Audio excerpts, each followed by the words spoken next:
Hi, guys. This is Ali Sammarco, and welcome back to America's Show.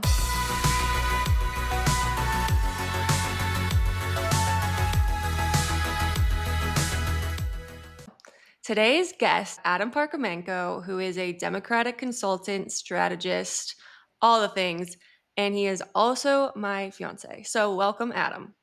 Thank you for having me. So, I think a lot of people know you online.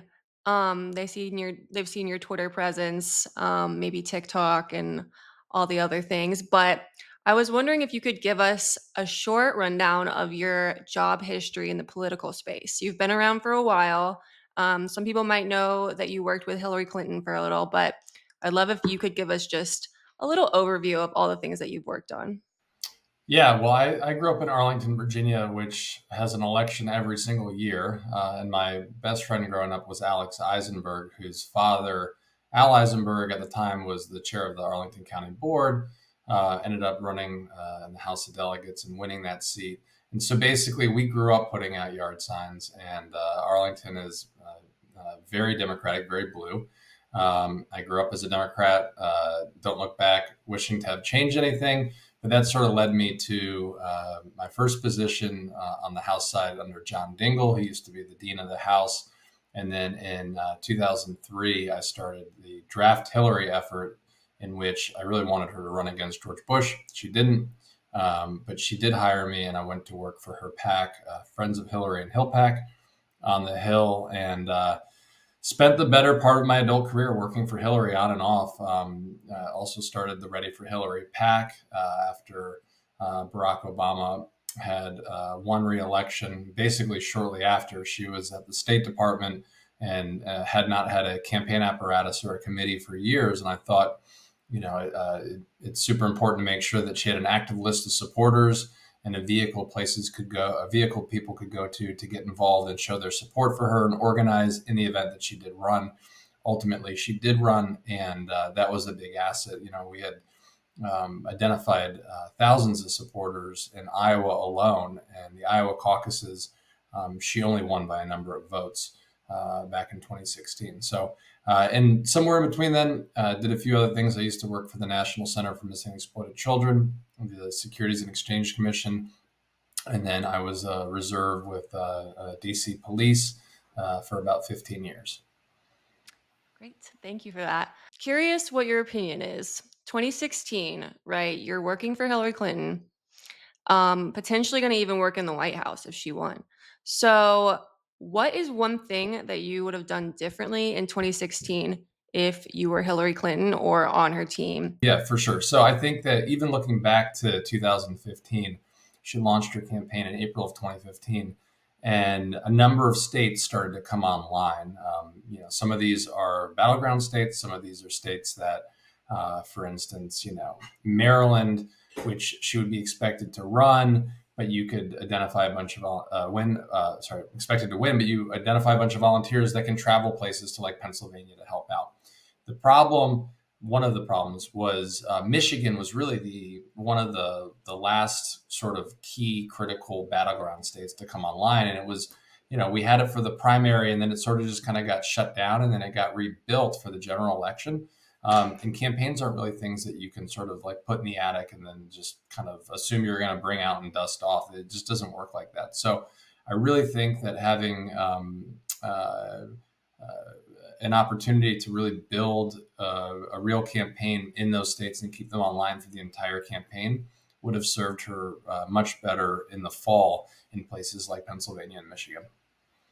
Yeah, that's interesting. I think a lot of people are reflecting back on 2016 right now, thinking how different things would have been if she had been elected and how different the Supreme Court might look. So it's definitely a time of reflection on what we could do differently, and we don't want that to happen again this year. So, curious, just a little fun question. What is something that people should know about Hillary that they might not already know? That's a good question. She's very funny. She was like a mom away from home to anyone that worked for her. She cared whether you were going to school. She cared about your family. She cared about how you were doing. If you were in the hospital, she was probably the first person that was going to call you or come see you. And she was everything, the opposite of everything that Republicans painted her to be. Yeah. You can see what happens when narratives get formed, and they're really hard to shake, especially close to the election. Just the whole email debacle kind of just sunk her campaign. And now we have Donald Trump, who was actively putting our military secrets, for anyone to find or look at or take in the bathroom in Mar-a-Lago. So it's frustrating to think back on, um, how a lot of people said, no, they couldn't hold their nose and vote for her because they were so convinced that she was, a national security risk. And now we have Donald Trump again, who's running again, who has committed serious crimes and will never see the light of day with this, classified documents case, which is still in delay. Yeah, it's such a good point. I mean, the thing about disinformation, especially when it comes to campaigns, is that you can paint somebody to be whatever you want, and if you have the platform to get out that lie and that message, it becomes believable, and it changes the perception of voters. And there were so many things that were said about her, from claims that Hillary Clinton had ties to ISIS and the Muslim Brotherhood and beyond. And these are things that people believed, and a number of them that believed them weren't going to vote for her to begin with. However, it may have brought them out to vote, and it may have changed the perception of voters that were going into the voting booth, which ultimately changed their vote. Yeah, exactly. So now we have an election coming up in 3 months, a little over 3 months, in just a couple days. And recently there was a debate, if you all weren't aware, versus Trump versus Biden. I think there was 40 something million viewers of that debate. If you missed it, just wait for the Just, next. yeah, don't watch it. And then just yesterday, there was a Supreme Court ruling that presidents have, absolute immunity for any official acts they take while they're in office. So we have yet to figure out what the official acts are, what are unofficial acts, what the difference is. And everything kind of feels like it's up in the air and it's all headed in the wrong direction.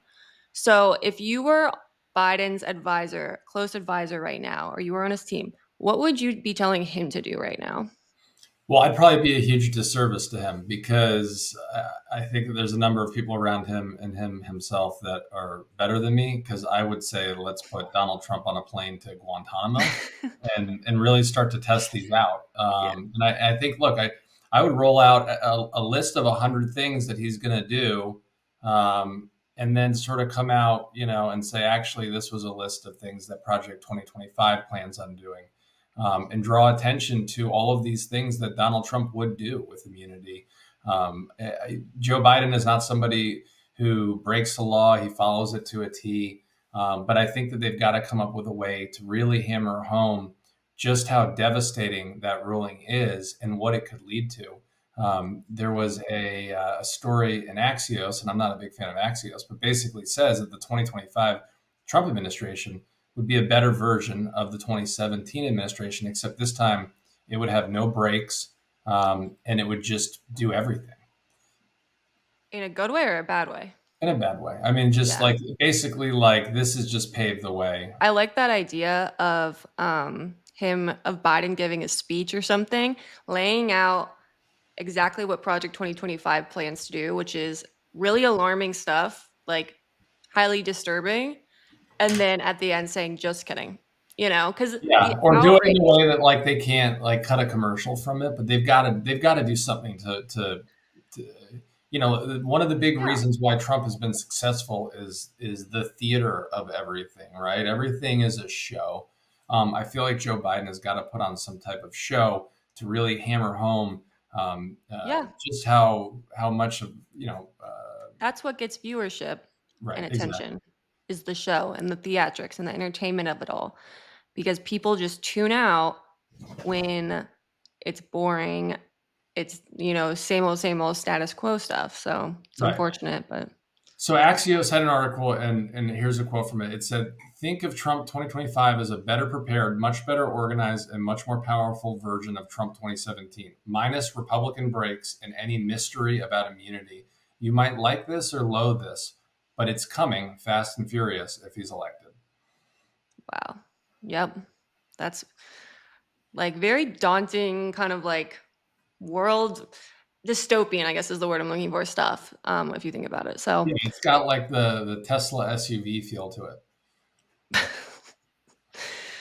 so so what do you think is one thing that Biden or the Biden campaign is doing really exceptionally well right now?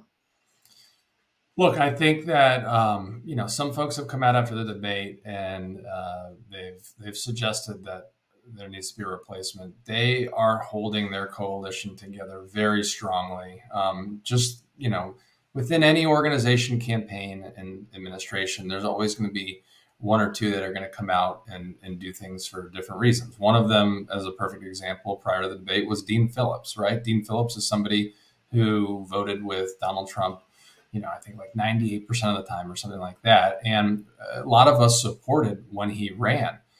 He had no business and no reason to run. And he did so for himself. And he was exposed in that effort. And there's going to be a lot of other folks right now that think they're going to be the start of some major effort that is under place or taking place, but it just isn't. So to go back to your original question, I think they've done a great job, really making sure that this is a united party and a united effort moving forward, despite things that were kind of tossed and thrown in the way, like Ohio trying to make it so that he had to accept the nomination earlier and so forth.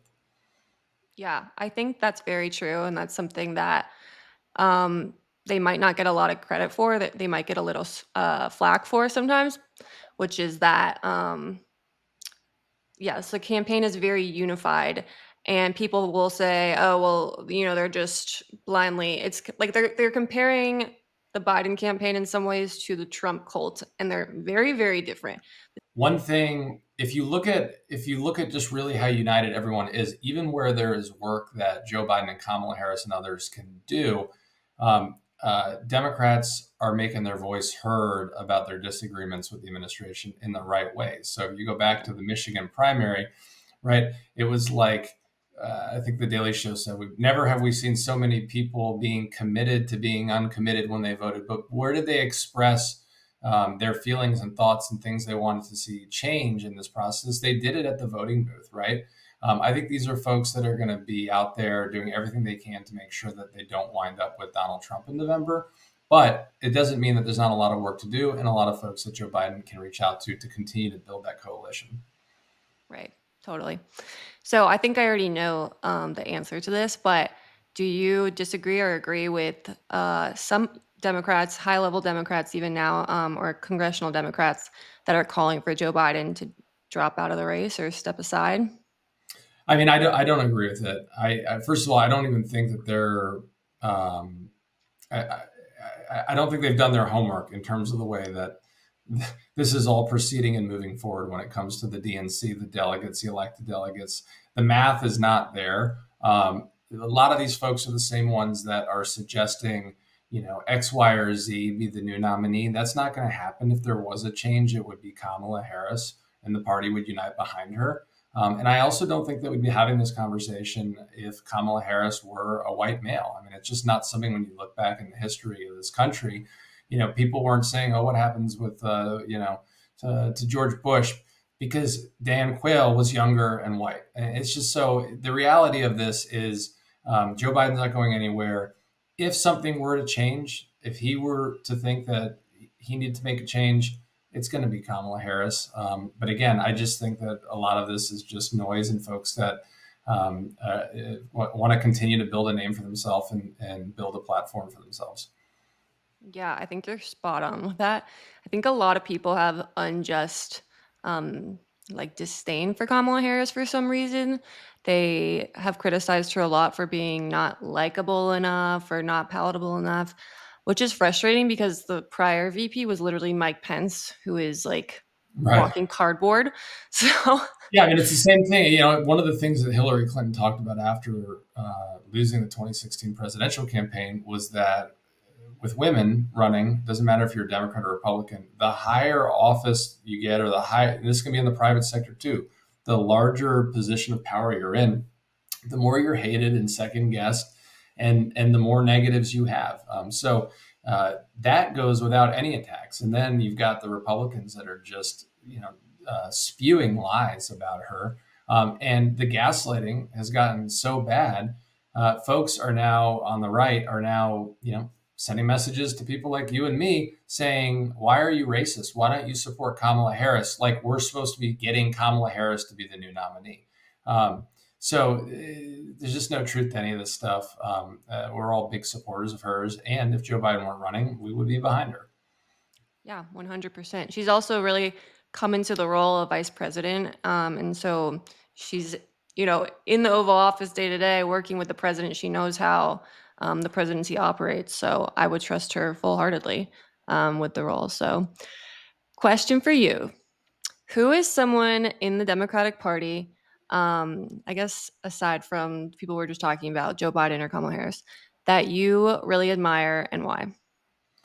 Well, I'm a big fan of Ro Khanna, who's a congressman from California, and I say big fan. He's a close friend of mine, and the reason why I like him and respect him is because we first met during the 2016 campaign, and he was chair of Bernie's campaign, and we would get dinner and not agree about a lot of stuff, and agree about a lot of stuff, but we would talk about what needed to get done to bring people together. I also appreciate the fact that he may initially be in opposition of something or support something, but he's open to hearing everyone's voices. And he is the first to admit if he is wrong. So I think we need more people like that. He's been sort of painted as somebody who is like very far left and fringe of the party. But the reality is got a brilliant mind, and he is somebody who reaches across I guess I could say a chair as opposed to the aisle to work within our own party, and understands what he knows, understands what he doesn't know, and really looks for the best in folks that are knowledgeable and authoritative experts in their field. Yeah, that's really important. I do think he is a very effective leader, very good at communicating. So I agree with you on that sentiment. If you weren't in politics, imagine a world where you never worked in politics. It What do you sounds think? like a great world. If you had no idea what was going on in the world or in politics, what do you think you would be doing career wise or, personal time wise? I mean, that's a great question. I have no idea. I guess part of it would depend on what you were doing or what you were interested in doing. But I don't know. Answer. I think that like I'd like to teach. I used to teach classes at the Metropolitan Police Academy, and maybe go to George Mason and be an adjunct professor. Whether it's history, communications. I mean, I just think that it's so important right now to make sure that the history of this country and world are intact and taught correctly, because we've got so many people nowadays, especially on the right, that are just trying to wipe clean what actually happened. And there's so much so many similarities right now in between just terrible things in our history that we overcame that many people want to see happen again. Yeah, spot on. Do you think you'd ever run for office again? No, Never. no. Tell people a little bit about how you ran for I office. ran for the state house in 2009, which I was excited about for a number of reasons. Had I won, I would have been the youngest person ever elected. I think it would have been like Thomas Jefferson was second in Virginia. And I was running for the state house and wanted to make it a full time job. And everyone was like, "How is it that you could make this a full time job? It only pays like $40,000 a year or something." Well, I was 23 years old. That sounded like a great salary, despite the fact that basically our legislature in the Commonwealth of Virginia only meets in January. And Yeah, I don't think many people know that. no, I mean, it's unless there's a special session, and then they do some constituent work throughout the year. But it was a 5-way primary. I came in third in a five-way race. I missed second by a few votes. I don't know, maybe 20 votes, 100 votes, and I outraised everyone that was running. And the guy that won, Patrick Hope, has done an incredible job. He ran on really like mental health and homeless. There were a lot of issues in Arlington at the time, especially around Arlington Central Library and others. But he's been a fantastic member, and I have a great relationship with all of the other four people who ran. I think one of which I maybe haven't talked to in years. But the reason I say all of that is primaries and debate and conversation is so important. One, because it brings the best ideas out, and whoever ultimately is the nominee can carry those forward. But two, it makes you so much stronger when you ultimately win, but also against whatever Republican you're going up against. And but it's like running for office is one of those sort of like itches that people want to scratch. I'm happy to be done with it. I would never run again. Don't have Yeah, any interest in running again, but I it's tough. support folks that want to run. And if it's something that someone is thinking about, uh, more than once or twice, then it's probably going to be hard not to do that. But the nice thing is there's a number of different ways you can do it. You can have a job, and as we know from some of the fireworks, you can be part of other locally elected organizations while still having a full time job. Yeah, there's plenty of local offices that need, community organizers or people to run. So those are probably the most rewarding jobs too.